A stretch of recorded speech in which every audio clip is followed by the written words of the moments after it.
بسم اللہ الرحمن الرحیم اعوذ باللہ من الشیطان الرجیم بسم اللہ الرحمن الرحیم لقد جاءکم رسول من انفسکم عزیز علیہ ما عنتم حریص علیکم بالمؤمنین رؤوف الرحیم اللہم صلی علی محمد النبی الامی وعلی آلہ وسلم تسلیما۔ عظمت خاتم الانبیاء صلی اللہ علیہ وسلم کے اگلے درس کے ساتھ اپنے دوستوں، احباب، رفقاء، مخلصین، علماء، اپنے میزبانوں کے ہمراہ حاضر خدمت ہیں۔ جیسا کہ ہم سفر میں ہیں، یہیں سے آپ کو اپنے ساتھیوں کے ساتھ سیرت کا یہ درس پیش کر رہے ہیں۔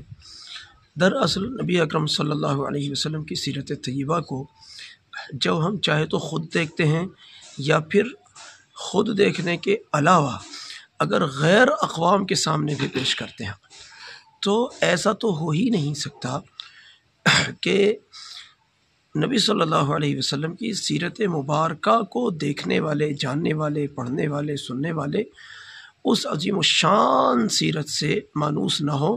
ایسا نہیں ہو سکتا، ایسا نہیں ہو سکتا۔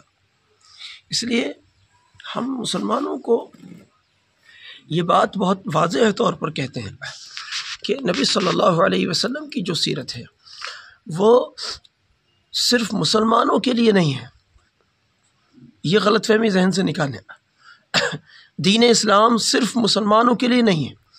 نبی اکرم صلی اللہ علیہ وسلم صرف نبی مسلمین نہیں ہے، بلکہ نبی صلی اللہ علیہ وسلم نبی عالمین ہے۔ نبی صلی اللہ علیہ وسلم صرف رحمت للمسلمین نہیں ہے، نبی صلی اللہ علیہ وسلم رحمت للعالمین ہیں۔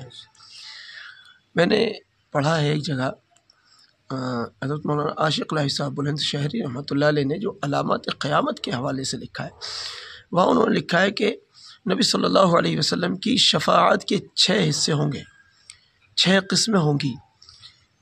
ان میں ایک قسم یا ایک حصہ وہ ہوگا جس میں اس شفاعت کی برکت سے کفار و مشرکین کے عذاب میں تخفیف ہوگی، اس میں کمی آئے گی، اس کو کچھ کم کر دیا جائے گا، ایسا انہوں نے لکھا ہے۔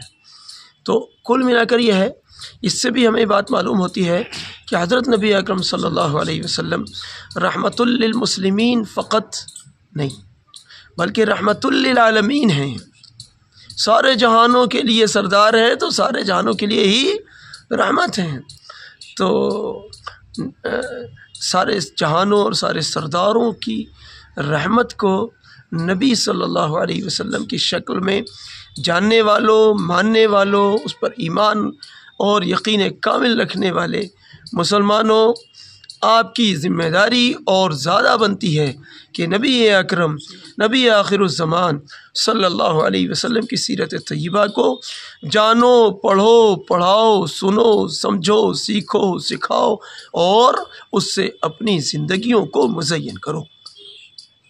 ہم نے بار بار اس بات کو کہا ہے کہ اگر ہمیں بڑے بڑے خزائن پیش کیے جائیں اور اس کے مقابلے میں کوئی ایک سنت دی جائے تو ہم اس سنت کا انتخاب کریں گے انشاءاللہ۔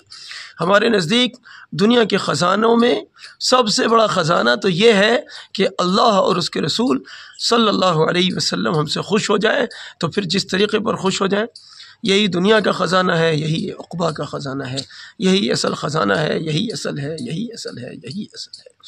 اس لیے ہم جو سیرت کی بات کر رہے ہیں اس کو پوری اہمیت کے ساتھ، پوری ذمہ داری کے ساتھ، پوری ضرورت سمجھ کر اس کو دیکھا کریں۔ ہماری یہ ضرورت ہے۔